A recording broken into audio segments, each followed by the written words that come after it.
Cemetery. So many big tzaddikim, so many great people were buried in Tzfat. Here are some of them. The most famous rabbi is Rabbi Isaac Luria, also known as Rabbi Ari. Rabbi Ari came to Tzfat in 1530 from Egypt. Below the Ari grave is Rabbi Yosef Karo. Karo is best known for writing the Shulchan Aruch. There are many famous rabbis buried in the Tzfat cemetery. One of them is Rabbi Isaac Luria. He came to Tzfat in 1530 from Egypt. Excuse me, please come over here. Next we have the average shul. The average shul was one of the nicest shul in Tzfat. It also has a great miracle that happens there. I'll tell you shortly if it's not already told by Josh. Go ahead, Josh. Some special interests in this synagogue include the original Torah scroll that was read by the average Jew. If one looks very closely, one notice that he donated 1,400 shekels last year. It is listed below the man who donated 8 shekels, about $2. Very nice. Next we have the Ari mikvah. In the cemetery, there is a mikvah that people go. There's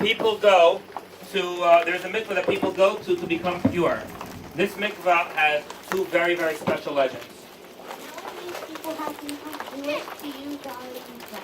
One of the more unusual spots is the 500,000 use the Ari mikvah, and that is only in Esther. Anyone using this mikvah is certain to do tshuva before they die. You heard that? Anybody who wants to make sure that they do tshuva before they die should go to this mikvah, and then it said that you're for sure going to do tshuva before you die. Due to small size of the mikvah and the number of men using it day and night throughout the year, women are not usually able to use this mikvah. Okay, next we have the history of Tzfat. Tzfat, as far as I know, Tzfat is the second oldest city in the entire Eretz Yisrael, which makes it really, really, really old. Tzfat is a major city in northern Israel. It is in Tzfat in the midst of the upper Galilee Mountains. Tzfat is an internationally sensitive but developed city.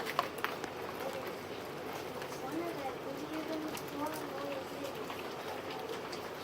It was during the 16th century that Tzfat became recognized as the city of Babylon.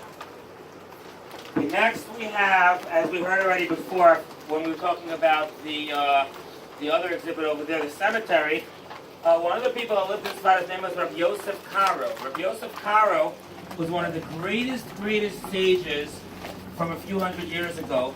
He wrote the Shulchan Aruch. He wrote the Kesef Mishnah, a big parish on the Rambam. He wrote the Beis Yosef. All the halacha that we have nowadays is all based on his work, the Shulchan Aruch. Mara Fendel, can you please turn on the volume, but make it even louder? Loudest it goes. Rabbi Yosef Karo was a famous author. He died March 24, 1575. He was born 1488 in Spain. Rabbi Yosef Karo was born in the year 1488. Rabbi Karo was born in Spain. Rabbi Karo became a renowned Torah scholar. Okay, now in Tzfat it's really, really hot. In Eretz Yisrael in general it's hot, and in Tzfat it's really, really hot. So if you want to cool off a little bit, there's a famous pizza store in Tzfat. Let's hear what they have to say.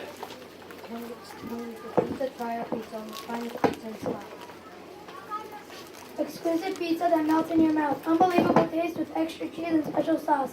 You will make a pizza of your own choice in our pizza store. Next we have, normally, when you want to have art, nice pictures, so you can either have regular art, which sometimes is expensive, sometimes is cheap, or you could have Jewish art. Jewish art is usually much more expensive. One of the few places, please sit down, one of the few places that you can get the Jewish art for a cheap price is the Tzfat Art Gallery. Our gallery is inspired by the Olive Tree Gallery, located in Tzfat. It was established in 2005. The oldest art gallery street in Tzfat is a different art gallery. It's the oldest art gallery in Tzfat. It's dated 500 years in the city, and in the 1700s the Jews that immigrated to the area. Next we have one of the two Ari shuls. What's an Ari? We all know an Ari is a lion. However, one of the greatest people that lived in Tzfat, his name was the Arizal, Rabbi Yitzchak Luria, who was one of the greatest Kabbalistic that ever lived. He lived a very short life, but the impact that he made on the world was tremendous. The Hasidim have most of his minhagim. A lot of Kabbalists also have a lot of his minhagim. He made miracles after miracles. He was a tremendous Talmud Chacham, one of the greatest sages of all times. He was so great, he had two shuls named after him. There's the Ari Shul Sfaradi, and there's the Ari Ashkenazi. Where's the Ari Ashkenazi? Right over there. Let's hear, each one of those shuls has something magical about it. Let's hear about this one. The Ari Sephardi synagogue was rebuilt twice after being destroyed by the It was originally named the Shul Kabbalah, the Rizal School. There's a room just left off the called the secret room. But it says that the Ari is only was visited by Yalam. The Rabbi Luria, known as the Arizal, was one of the greatest Kabbalah scholars in history. His mother was a Sephardic descent and his father Ashkenazi. He founded a new way of learning Kabbalah called the system of the Ari. Okay, there's also the private room of the Arizal is in this shul, and the Arizal used to learn it by himself, and anybody who would go in there would be harmed. Would sometimes even be killed. Even after the Ari died, no one was able to go in there. Finally, one year, the Chernobyl Rebbe went with 10 Hasidim. They went in there, they did something, there was a big explosion, and the Chernobyl Rebbe said, now people can go in there, and now people are able to go in. Next, we have the Alshich Shul. The Alshich was one of the greatest scholars of the open Torah, of the revealed Torah. The rabbi name is Moshe Alshich. Rabbi Alshich was born 1508 to 1593. The Alshich synagogue was built in the 16th century. After the renovation, the synagogue was renamed Knesset Yisrael in honor of the Pope. Visiting this synagogue has become difficult in recent years. After thieves stole valuable artifacts from the synagogue, the caretakers decided to close the doors to tourists. Next, It is one of the oldest shoes in stock. It was built in the 1500s. It was built by immigrants from Greece. During 1940, Ari Ashkenazi shul got bombed. There was a magic chair. The chair was magic because if a woman sits on the chair, the woman cannot give birth. well, if the woman cannot give birth, and the woman sits on that chair, all of a sudden she's able to have children. Very nice.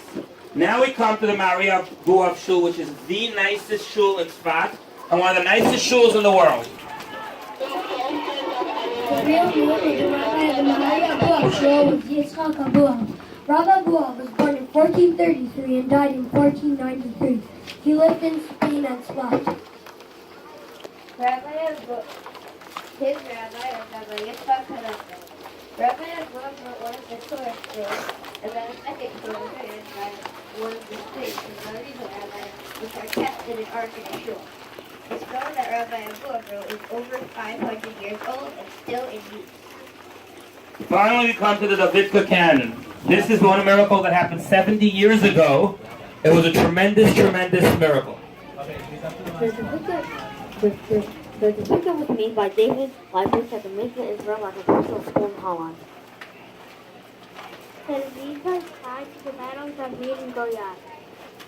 There are only 6 Davidkas manufactured now, and 2 were given to each of the last 3 days. Ariel, Yitzhak, and Hanagat. The Davidka was 88.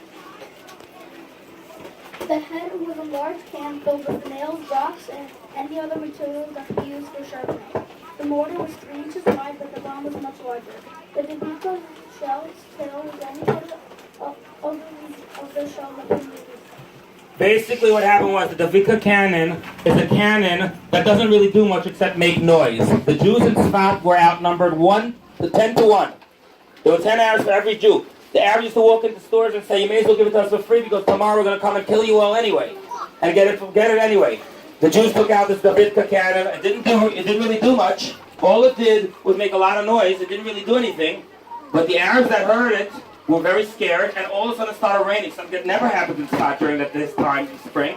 And all of a sudden it started raining. They thought it was an atomic bomb with atomic rain, and they all ran away. And all the Jews in Tzfat were saved, and now Tzfat is only Jewish. There's no Arabic quarter there. Thank you very much for visiting Tzfat. Have a wonderful, wonderful